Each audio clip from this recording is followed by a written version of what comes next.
Je suis Espoir Rubenga. Je suis un jeune originaire du Sud Kivu. Pour le moment, je reste beaucoup plus à Kinshasa.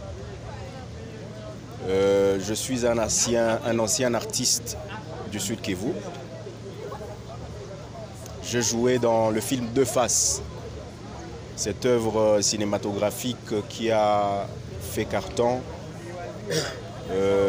dans l'est du pays et dans la RDC en général. Pour le moment, je suis attaché à son Excellence Vidi Echimanga. Je suis aussi président interfédéral de son parti politique dans le Sud Kivu. Quel est ce parti? Dynamique Congo Uni, DCU en sigle. D'accord, intéressant. Alors dans le cadre de ce sommet, quel est l'intérêt que vous y accordez particulièrement? L'intérêt, il est énorme, hein, du moment que nous avons fait le déplacement de Kinshasa jusqu'ici. Il fallait bien évidemment venir partager avec nos frères et sœurs les réalités qui se vivent du côté artistique et entrepreneurial. Nous avons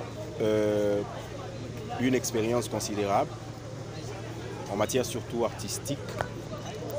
Et nous pensons que les mêmes problèmes que nous avons connus il y a de cela quelques années persistent toujours jusque maintenant. Donc il y a de quoi organiser ce genre de sommet pour essayer un peu de réfléchir ensemble et de se partager aussi les responsabilités. Voilà pourquoi on a fait le déplacement jusqu'à Bukavu. Alors concrètement, quels sont ces problèmes qui demeurent et qui bloquent d'une certaine façon l'émergence des talents parmi nos entrepreneurs et artistes? Je pense que, comme j'étais en train de le dire tantôt dans mon intervention, dans mon exposé, les responsabilités sont partagées, mais je dois commencer par l'État d'abord. L'État congolais, particulièrement le gouvernement provincial, n'encourage pas du tout les artistes.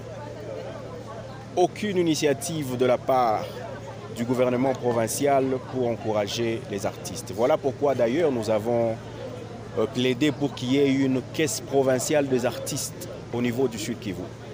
Une caisse provinciale qui sera alimentée par toutes les institutions provinciales et qui sera gérée par quadripartite, c'est-à-dire l'État congolais, plutôt le gouvernement provincial, l'Assemblée provinciale, le Conseil provincial de la jeunesse et l'organisation regroupant les artistes au Sud Kivu. L'autre responsabilité est au niveau des artistes eux-mêmes. Quand les artistes eux-mêmes ne prennent pas leur travail au sérieux, rassurez-vous-en qu'il n'y aura personne pour prendre ce travail au sérieux. Quand ils viennent dans l'art pour se chercher seulement une notoriété, une réputation, et après en abuser, ça n'aura vraiment pas gain de cause à la longue. Nous avons des expériences, vous connaissez tout comme moi que nous avons connu de grands artistes à Bukavu. Des artistes qui ont fait pluie et beau temps. Mais aujourd'hui, si je vous dis comment ils vivent, vous ne pouvez pas accepter. À qui la faute dans les cas d'espèce? La faute, oui, c'est au niveau des artistes. À ce niveau-là, c'est au niveau des artistes eux-mêmes. La déontologie artistique. Ils ne savent pas se donner la valeur. Ils entrent dans l'art sans objectif. Voilà pourquoi demain ou après-demain, vous allez apprendre qu'ils ont des enfants un peu partout. Ils ont engrossé des femmes. Vous allez apprendre que tel a déjà commencé à prendre le chanvre, alors qu'avant, il ne le faisait pas. Donc, ils ont difficile à contenir leur carrière, leur succès. Voilà le vrai problème. Ça, c'est aussi un autre aspect. Un autre aspect est que la société sud-kivusienne n'arrive vraiment pas à comprendre c'est quoi l'art et l'entrepreneuriat. La société sud-kivusienne reste attachée au simple fait que l'art reste une profession des voyous, des délaissés dans la société, ou dirais-je un domaine qui ne peut pas permettre à ce que les enfants puissent s'y orienter. Voilà un peu les vrais problèmes. Les parents n'encouragent pas les artistes, n'encouragent pas leurs enfants à intégrer l'art. Aussi, la société sud-kivusienne n'encourage pas les artistes. Parce qu'ici, il suffit que Kofi vienne pour que les gens payent $50 dans un concert. Mais regardez, si un jeune artiste qui chante très bien, qui est un artiste très complet, fait son truc à 3000 francs, les gens ne vont pas venir. Voilà cette mentalité qui doit changer. C'est ça, en fait, ce que je voulais dire. D'accord. Et avant de finir cet entretien, est-ce que vous pensez qu'il y a de fortes chances que la caisse provinciale, à l'intention des artistes, soit réellement mise en œuvre ou mise en place? Qu'est-ce qui vous permet d'être rassuré? Je pense que nous avons connu plusieurs expériences. Évidemment, on a toujours dit que notre société a vraiment échoué à un certain niveau. Il y a certains projets qui cadrent dans ce sens-là, mais après, vous allez sentir des détournements de fonds et tout ce qui va avec. Mais nous restons convaincus que si toutes les parties sont associées, il y aura au moins une traçabilité dans la chose. À ce moment-là, s'il y aura ce fonds-là, ça va permettre à ce que, quand les artistes ont une occasion de production, ce fonds-là leur serve d'appui pour cette fin. Nous restons convaincus que ce fonds-là va vraiment aider la province du Sud Kivu, à travers ses artistes, à être visible à la face de la RDC.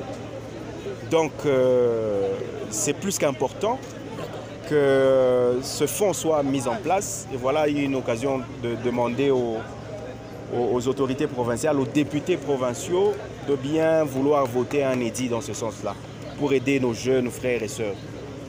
Vous ne craignez donc pas que ça reste une lettre morte?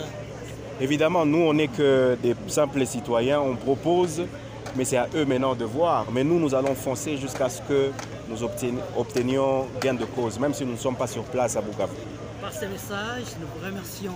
Merci, mais je vais augmenter quelque chose. J'ai parlé là-bas dedans d'une proposition de loi que nous sommes en train de vouloir proposer. Parce que nous avons senti que les jeunes au Sud Kivu sont dans les futilités de la vie. Et ce qui prend un peu plus la place, c'est la boisson, l'alcool. Nous pensons qu'il est temps de créer, ou du moins de voter une loi à l'Assemblée nationale qui interdit aux gens de consommer l'alcool avant 18 h, sauf le samedi. Cela va permettre à ce que les gens et les jeunes réfléchissent bien, mieux pour leur avenir. Et déjà là, nous sommes auteurs de cette loi et nous pensons bien faire passer ça au niveau d'un député national qui pourra aussi présenter ça au niveau du bureau de l'Assemblée nationale pour être programmé à la session prochaine. Est-ce que ce ne sera pas une loi impopulaire?